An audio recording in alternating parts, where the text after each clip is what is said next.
엘리야는 이스라엘의 영적인 암흑기 아합의 때에 활동했던 선지자였습니다.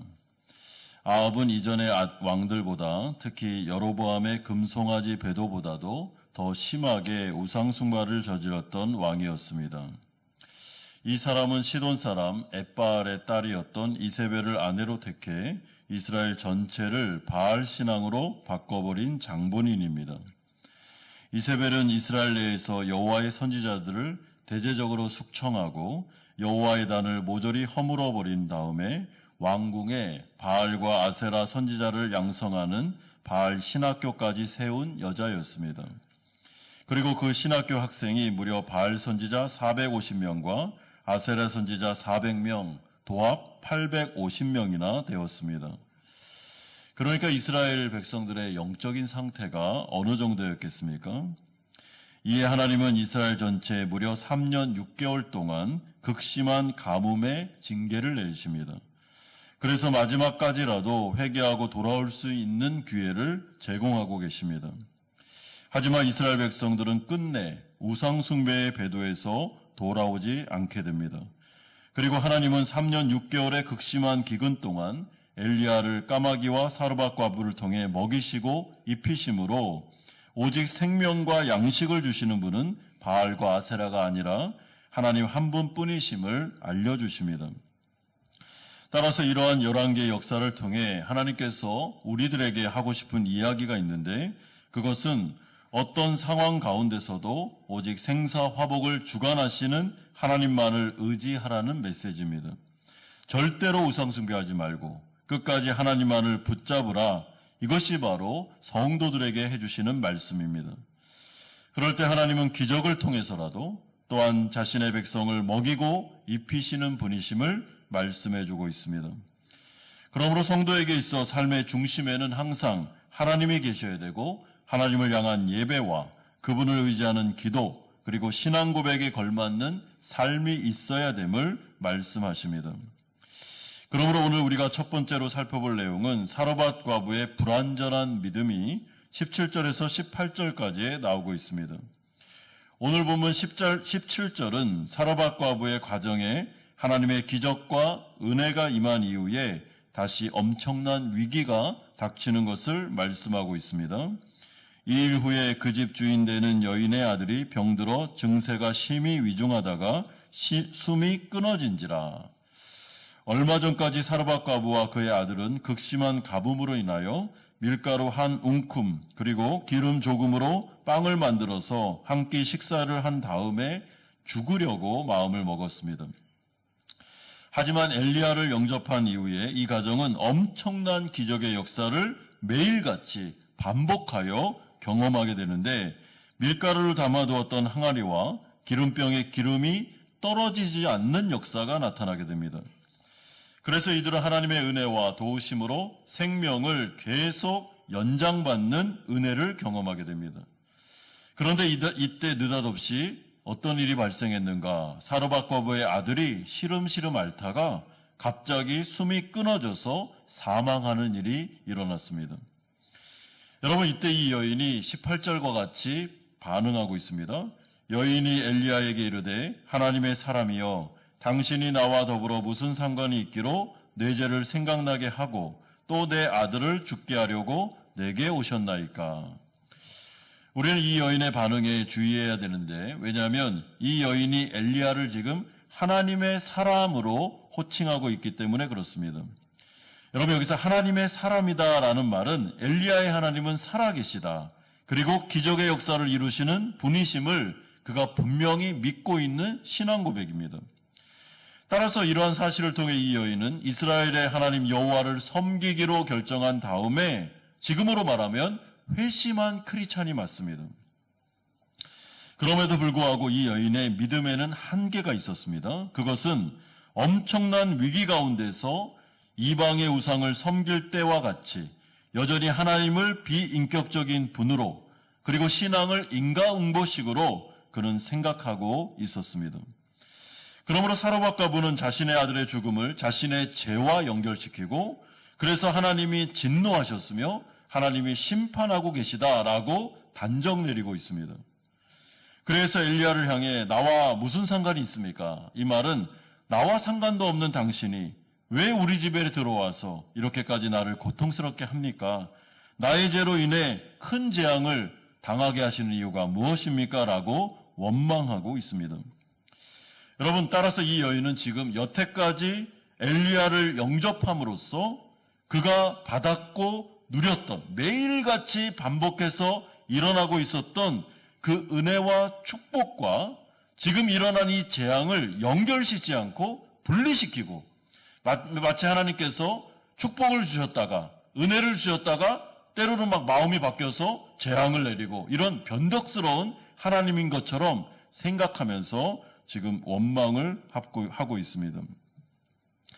그러니까 쉽게 말하면 이런 뜻입니다. 지금 우리에게 적용해 볼 때 우리가 예수를 믿고 나면 예수님 안으로 들어갑니다. 그러니까 은혜 안으로 들어가는 삶이 이제 펼쳐지게 됩니다. 그렇기 때문에 예수 믿고 난 다음에는 우리에게 일어나는 모든 사건과 모든 일들은 하나님의 은혜 안에서 일어나는 일이다라는 것을 기억할 필요가 있습니다. 그런데 지금 이 사르밧 여인은 그렇게 생각을 못하는 것입니다. 내가 지금 하나님의 은혜 안에 들어와 있고 그래서 엘리야를 영접한 다음에 지금까지 엄청난 은혜와 축복이 계속 반복해서 일어나고 있다는 것은 지금 내가 은혜 안에 있구나 라는 것을 생각하지 못하고 은혜와 지금 일어난 이 죽음의 사건을 연결짓지 못하고 분리하여 하나님을 원망하고 있는 것입니다. 그러니까 어떻게 보면 하나님을 믿기는 믿는데 바알과 아세라를 믿었던 때처럼 하나님도 그냥 살아 계시되 자신의 어려울 때 도와주는 정도의 신 정도로 생각했던 것이 분명합니다. 이에 대해서 하나님은 이 부분에 대하여 사르밧 과부의 불완전한 신앙을 교육하려고 하고 계십니다. 그러므로 우리도 예수님을 믿은 다음에 은혜 아래서 우리가 거하는 것을 잘 모를 때 우리가 자꾸만 어떻게 보면 연약한 믿음 가운데 우리에게 일어난 일들을 하나님의 은혜와 신앙의 관점으로 생각하지 못하고 연결짓지 못하고 그냥 무조건 하나님 앞에 심판받았다 그러면서 두려움과 또한 사랑을 의심하는 마음으로 나아갈 수가 있습니다. 그래서 여러분, 신앙은 반드시 성장을 해야 됩니다. 예수 믿을 때 믿었던 그 신앙 그 자리에 서 있으면 안 됩니다. 이 믿음은 하나님을 아는 지식과 또한 성경을 통해서 믿음이 점점 자라가면서 하나님의 나라, 하나님은 어떤 분이시지? 하나님의 은혜는 무엇이지? 내가 예수를 믿고 나면 나는 어떤 상태에 있는 거야? 라는 것들에 대해서 계속해서 배움으로 말미암아 신앙의 성숙을 향해서 나아가야 됩니다. 여러분, 물론 우리가 이 여인의 지금 이 반응을 충분히 이해할 수 있습니다. 아들의 죽음 앞에서 어떻게 이 여인과 같이 반응을 안 할 수가 있겠습니까? 그럼에도 불구하고 여러분, 그것은 우리가 충분히 이해할 수 있다라고 생각하지만은 그럼에도 불구하고 이 여인에게 있었던 어떻게 보면 비인격적인 이방신을 섬기는 것 같은 마음으로 하나님을 섬기는 수준, 이 부분에 대해서는 우리가 좀 생각을 해야 된다는 것입니다. 그러므로 오늘 본문의 맥락으로 볼 때 하나님은 이러한 사르밧 과부의 이 연약한 믿음, 또 불완전한 믿음을 오늘 이 사건을 통해서 완전하게 붙잡아주고 또 견고하게 만들어주는 것을 우리는 바라볼 수가 있습니다. 그러므로 두 번째로 이 부분에 대하여 엘리야가 반응을 보이는데 그가 하나님 앞에 나아가 간절하게 기도하는 모습이 19절에서 21절까지 나오고 있습니다. 여러분, 엘리야는 죽은 사르밧 과부의 아들을 바라보며 절망하거나 하나님을 원망하지 않습니다. 오히려 굉장히 의외의 반응을 보이고 있습니다. 19절 보십시오. 엘리야가 그에게 그의 아들을 달라 하여 그를 그 여인의 품에서 받아 안고 자기가 거처하는 다락에 올라가서 자기 침상에 누이고 여호와께 부르짖어 이르되라고 말씀합니다. 여러분, 이러한 엘리야의 행동이 좀 이상한 이유는 죽음이라는 것은 모든 것이 다 종료된 상황, 인간의 힘으로는 아무것도 할 수 없는 절망적인 상황을 의미하기 때문에 그렇습니다. 그런데 지금 엘리야는 과부의 아들의 죽음 앞에서 절망하거나 포기하지 않고 이 아이를 넘겨받은 다음에, 이 아이를 나에게 달라고 한 다음에 넘겨받은 다음에 하나님께 나아가서 간절하게 기도하기 시작합니다. 여러분, 왜 그랬을까요? 우리가 좀 생각해 볼 필요가 있는데요. 그냥 이대로 내버려뒀다가는 사르밧 과부가 너무나도 실망하고 고통스러워할까봐 너무 미안해서 그냥 위로 차원에서 하는 제스처인가라고 우리가 생각해 볼 필요가 있는데, 그렇지 않습니다. 여러분, 이것은 그냥 위로 차원에서 줘봐, 내가 이 죽은 아이를 위해서 한번 기도해 볼게, 죽으면 끝난 건데 안 될 텐데, 그래도 위로 차원에서 이렇게 행동하는 것이 아닙니다. 여러분, 왜냐하면 오늘 분위기를 잘 보십시오.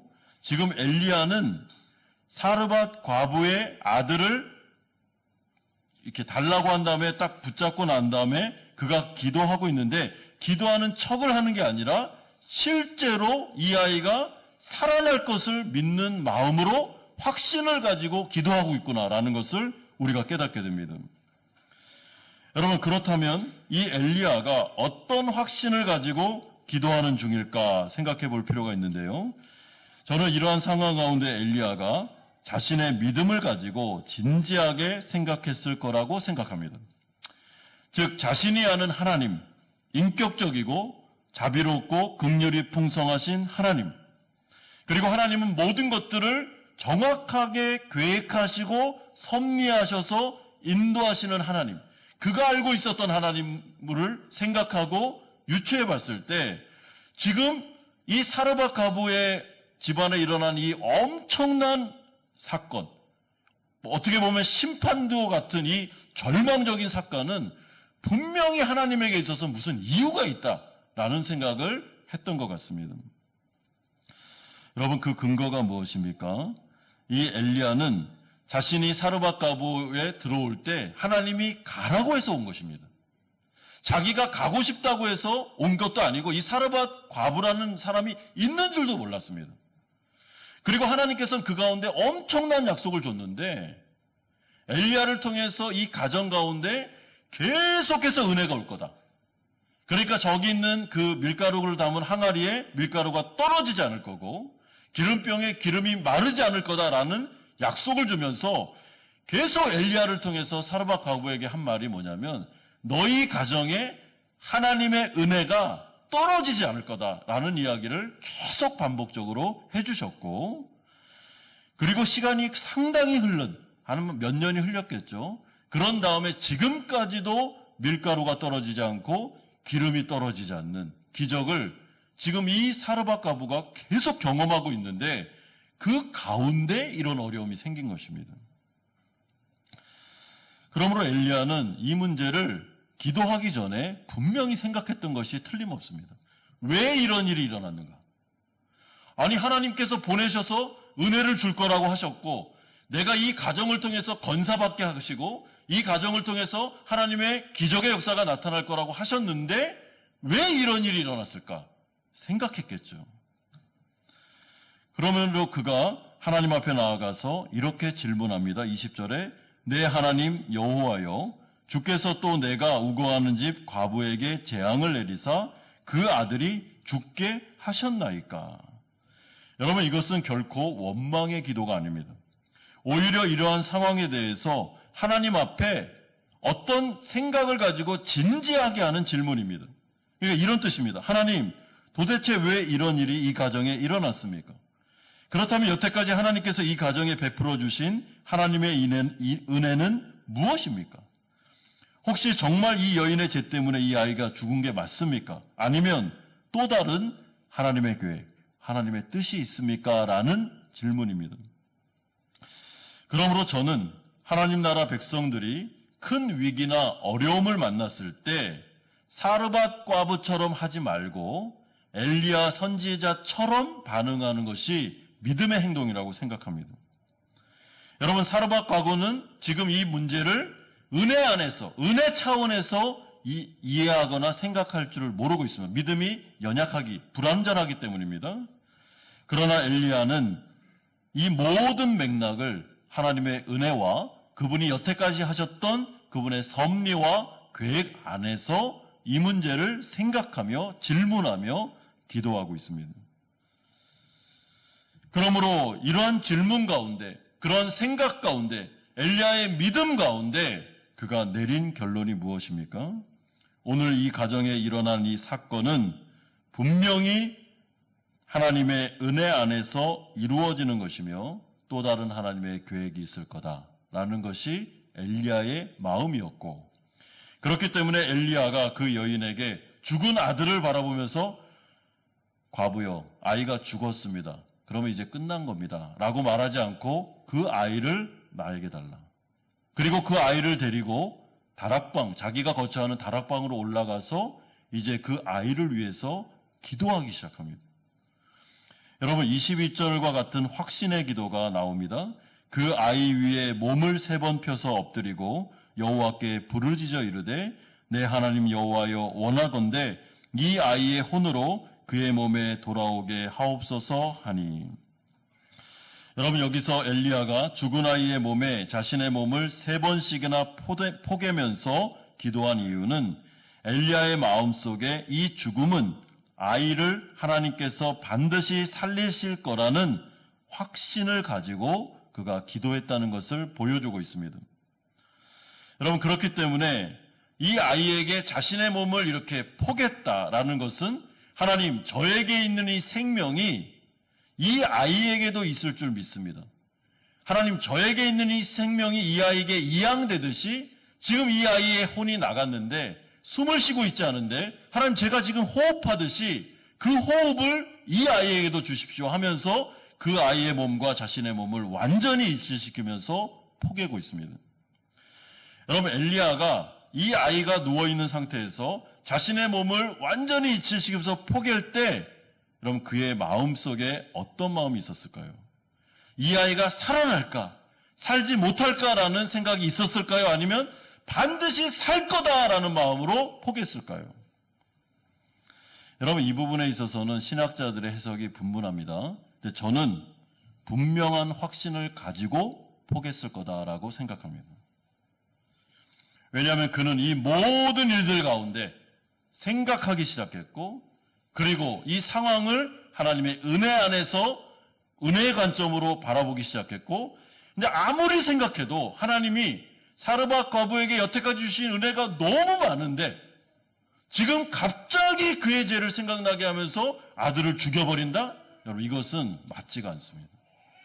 그러니까 이 사르밧 과부에게 주신 이 은혜의 연장선 안에서 이 사건이 이해는 되지 않지만 일어났다. 그러면 하나님께서는 이 사르밧 과부에 대한 무슨 뜻이 있으며 이 아이는 살 거다. 이 아이가 살아남을 통해서 하나님은 어떤 일을 이룰 거다라는 확신을 가지고 그 아이에게 몸을 포갠 것입니다.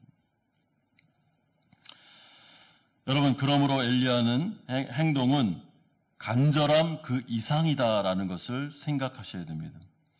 하나님은 반드시 이 아이를 살릴 것이다. 지금의 이 상황은 재앙이 상황이 아니라 오히려 더 큰 은혜를 주시려는 하나님의 주권적인 허락하심이다라고 그는 확신하며 기도의 자리로 나아가고 있습니다. 여러분, 이렇게 엘리야가 죽어있는 이 사르밧 과부의 아들을 이렇게 자신의 몸을 포개면서 기도하는 이 장면을 통해서 우리는 어떤 그림이 연상됩니까? 여러분, 저는 예수 그리스도의 십자가가 연상이 되었습니다. 그분께서 두 팔을 다 벌리시고 그 가운데 자신의 죽음을 죽기로 각오하시며 십자가에서 돌아가실 때, 여러분, 그 죽음은 본인이 죽는 죽음이 아니라 우리의 죄를 위하여 대신 죽는 죽음이셨습니다. 그런데 예수님께서 십자가에서 두 팔을 벌리고 그리고 그 가운데 죽어가는, 죄로 인해서 죽어있는 그 수많은 영혼들을 자신과 연결시키면서 십자가에 돌아가시는데, 그때 예수님의 마음이 어떻겠습니까? 예수님이 내가 죽으면 하나님이 저 죄인들을 살릴 수도 있고 못 살릴 수도 있겠다, 이런 마음으로 십자가를 지셨겠습니까? 그렇지 않습니다. 예수님은 십자가에 딱 달려 돌아가실 때 분명한 믿음이 있었습니다. 그래서 그 믿음을 가지고 자신의 모든 것을 건 것입니다. 하나님은 반드시 이 십자가를 통하여 나의 이 대속의 죽음을 통해서 당신이 약속하신 그 약속을 지키심으로 말미암아 죄인된 인간들이 예수 그리스도를 믿고 그리스도 앞으로 나올 때 이들을 다 살려줄 거다 라는 100%의 확신을 가지고 십자가를 지셨습니다. 마찬가지입니다. 여러분, 엘리야는 지금 하나님의 관점에서, 하나님의 성품의 관점에서, 하나님의 은혜의 관점에서 이 사건을 들여다보고 있으며 그의 마음속에는 살겠구나, 이 아이가 사는 게 확실하다 하면서 하나님 앞에 확신의 기도로 들어가고 있습니다. 여러분, 그렇기 때문에 우리가 하나님 앞에 하나님과 이렇게 일치된, 또한 하나님의 말씀에 순종하면서 인생을 걸어갈 때 성도들에게 주신 참 놀라운 약속과 은혜가 있는데, 그게 뭐냐면요, 여러분, 그런 성도들은 기도할 때 좀 조심스럽긴 하지만 마음속에 확신이 올 때가 많습니다. 상황은 너무 안 좋은데, 그리고 이거는 정말 인간적인 생각으로는 도저히 극복할 수 없는 인간의 힘을, 인간의 능력을 떠난 사건인데, 그럼에도 불구하고 기도하는 가운데, 생각하는 가운데 이 모든 맥락을 바라볼 때 하나님께서 나를 구원하셨고 내가 하나님의 은혜 안에 있는데, 은혜 안에 있는 나에게 이런 어려움이 왔다? 그러면 이것은 분명히 나에게 더 큰 은혜를 주려고 하나님께서 어려움을 주시는 걸 거야 라는 확신이 오면서 그 어려운 문제를 바라볼 때 이게 해결되겠구나, 내 방법이 아니라 하나님의 능력과 하나님의 방법으로 이 아이가 살겠구나, 이 어려움을 내가 극복하겠구나, 이 문제 가운데 하나님의 역사를 체험하겠구나라는, 일어나지는 않았지만 기도하는 가운데 그런 확신이 들 때가 있습니다. 여러분, 이것이 저는 성령 체험, 기도 체험이라고 생각합니다. 이런 점에서 엘리야는 분명히 그 기도 체험을 하고 있습니다.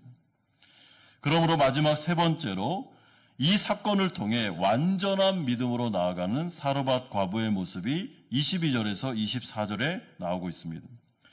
여러분, 엘리야가 이 아들에게 자신의 몸을 완전히 포개고 간절하게 하나님 앞에 살려달라고 기도했을 때 어떤 일이 벌어졌습니까? 여호와 하나님께서 엘리야의 기도를 들으심으로 죽은 아이를 살리는 역사가 일어나게 됩니다. 22절에 여호와께서 엘리야의 소리를 들으심으로 그 아이의 혼이 몸으로 돌아오고 살아난지라. 여러분, 그러자 엘리야는 아주 담담하게 그 아이를 사르밧 과부에게 건네줍니다.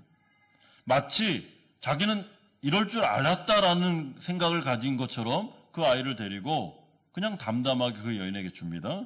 그리고 23절과 같이 말합니다. 보라, 네 아들이 살았느니라. 여러분, 이것의 뉘앙스는 이런 뜻입니다. 보라, 사르밧 과부여, 네 생각이 틀렸다. 이 아이의 죽음은 결코 하나님께서 내 죄 때문에 재앙을 내리신 것이 아니고 오히려 하나님은 너와 내 아들을 향한 또 다른 계획을 가지고 계셨는데, 그것이 바로 너의 믿음을 한 단계 더 성숙시키기 위하여 이 사건을 사용하고 있고 허락하고 있다라는 뜻입니다. 이에 사르밧 과부는 다시 살아난 아들을 엘리야로부터 받은 다음에 24절과 같이 고백합니다.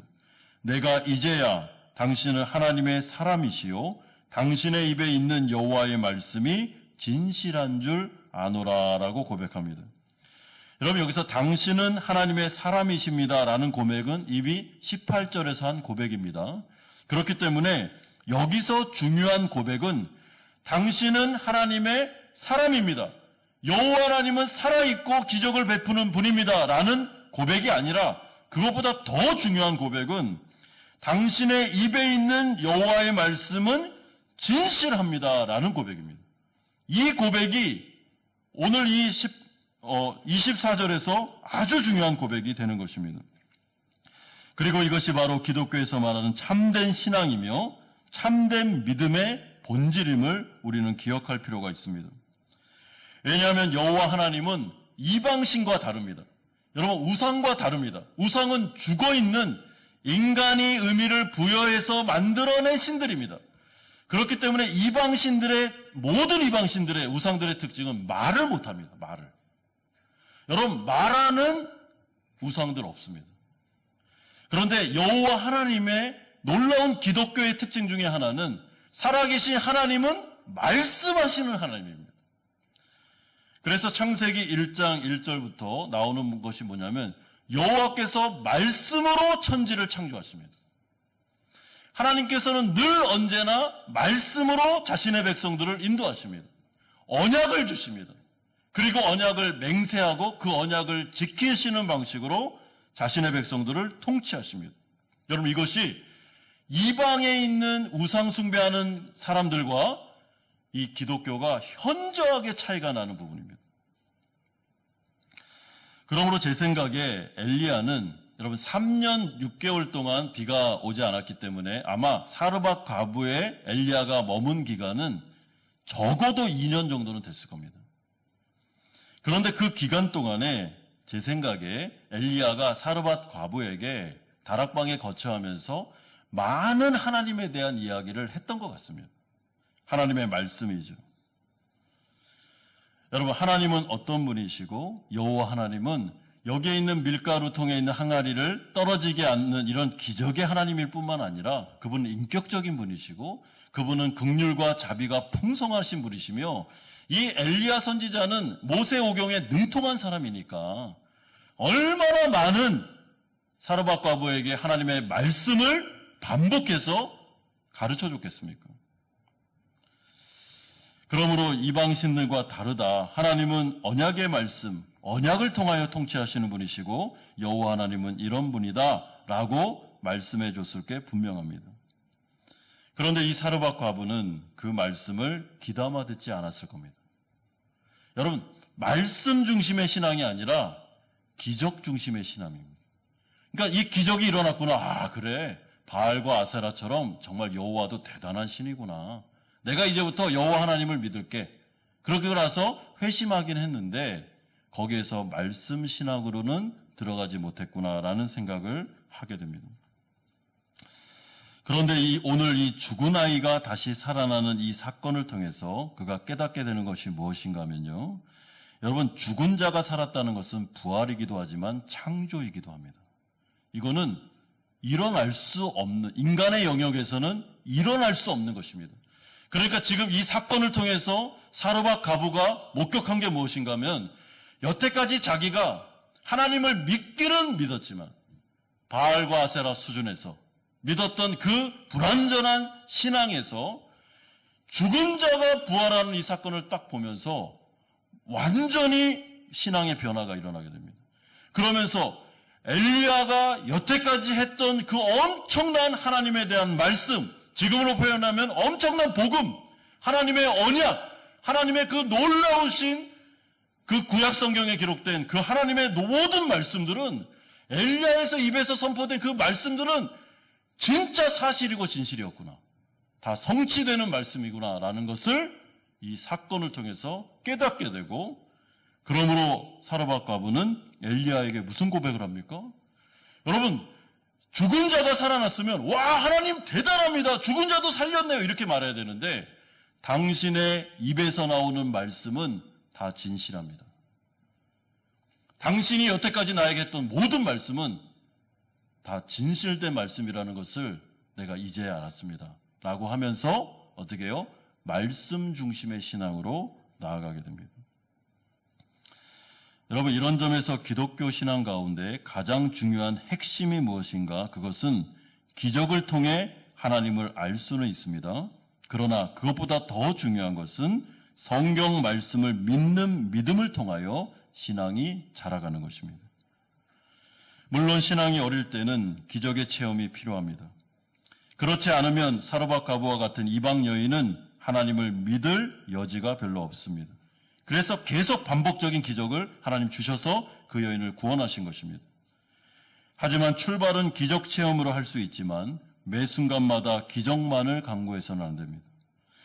오히려 신앙의 세계로 들어온 이후에는 하나님의 말씀을 진지하게 읽고 배우며 그대로 믿고 순종하는 하나님의 통치 방식을 배우셔야 됩니다.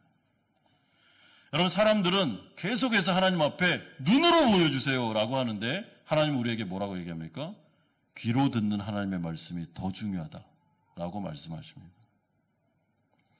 항아리에 밀가루가 떨어지지 않는 것도 중요하지만 죽은 자가 살아나며 부활의 주님이다라는 성경에 기록된 말씀이 더 중요하다라고 하십니다.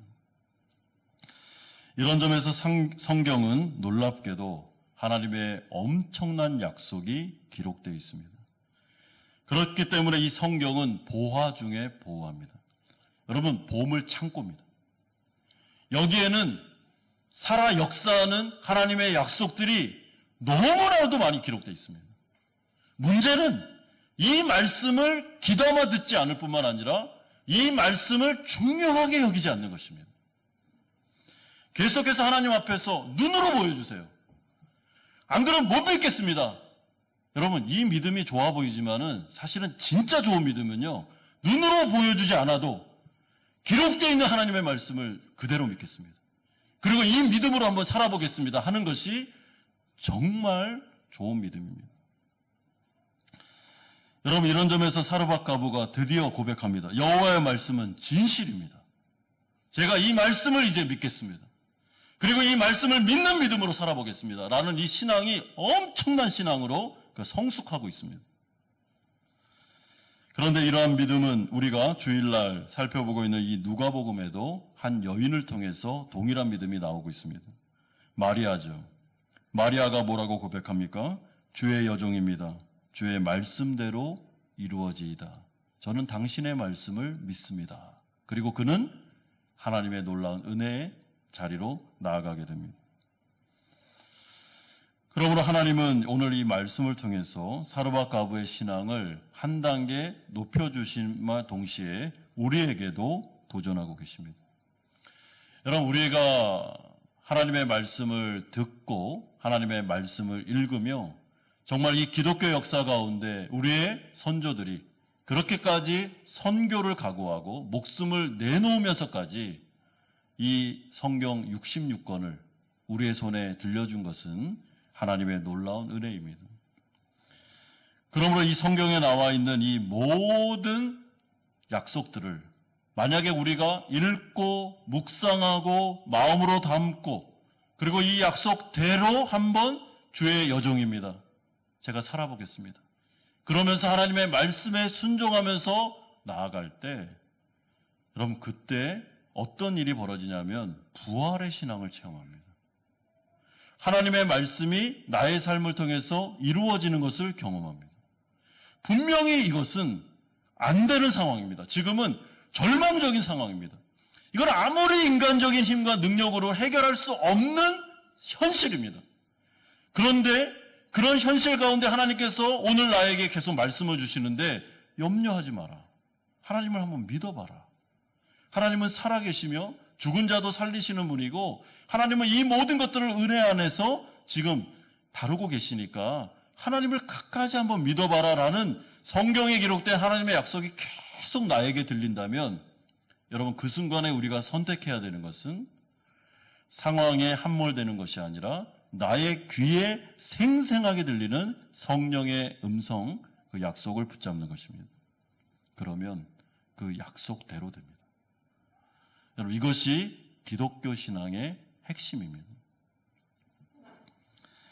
그래서 하나님은 구약 성경에도 또한 이 신약 시대에도 계속 반복해서 하시는 말씀이 쉐마 이스라엘, 들으라 이스라엘아. 들어라 좀. 하나님의 말씀을 들어야 된다. 하나님의 약속의 말씀을 붙잡아야 된다라고 강조하십니다. 여러분, 이 열왕기서에서 하나님이 주시는 약속이 무엇입니까? 우상 숭배하지 말고 10계명의 1계명과 2계명에 헌신하고 여호와 하나님만을 한번 의지해봐라. 그러면 하나님께서는 생명을 주시고 먹고 사는 문제를 해결해 주시고 가나안 땅에서 얼마든지 하나님의 복을 누릴 수 있다라고 하시는 약속입니다. 그런데 대부분의 이스라엘 백성들은 그 약속을 버리고 바알과 아세라에게로 현실 가운데로 나아갔습니다. 그래서 이런 재앙을 겪게 됩니다. 그러므로 이 열왕기서의 말씀이 우리에게 도전하는 것은 똑같습니다. 오늘날에도. 상황과 환경은 암담하고 3년 6개월과 같은 가뭄이 계속 지속될 것 같다 할지라도 하나님께서 나에게 반복해서 들려주시는 약속의 말씀이 있다면, 성경에 기록된 그 말씀이 나의 마음을 치고 있다면 여러분 그걸 붙잡는 게 살 길이다라고 말씀하고 있습니다. 2023년도를 시작하면서 올 초부터 이 자리에 앉아 계시는 성도님들 가운데 하나님이 주시는 말씀이 있습니까? 비현실적인 것처럼 보이는, 데이터가 잘 안 맞는 현실적인 데이터와 하나님의 말씀은 굉장히 동떨어진 것 같은 그런 말씀이 있습니까? 그렇다 하더라도 사르밧 과부처럼 그 말씀을 너무나도 중요하지 않은 것처럼 여기지 말고 여러분 그 말씀을 귀담아 듣고 그 말씀을 꽉 붙잡으십시오. 그 말씀을 마음에 새기십시오. 마리아가 했던 것처럼 하나님의 말씀을 마음에 간직하십시오. 그리고 그 말씀을 담아두십시오. 그리고 나에게 주신 이 말씀이 내 현실에서 어떻게 성취되는지를 지켜보십시오. 기도하는 마음으로. 그러면 그 믿음대로 될 것입니다. 2023년도에는 하나님의 기적을 믿는 믿음에서 하나님의 약속을 믿는 믿음으로 성장하여 하나님께서 내 인생을 책임지시고 어려운 위기 속에서도 부활의 능력으로 나의 삶 가운데 역사하는 것을 체험하시는 우리 성도님들의 인생이 되시기를 주 예수 그리스도의 이름으로 축원드립니다.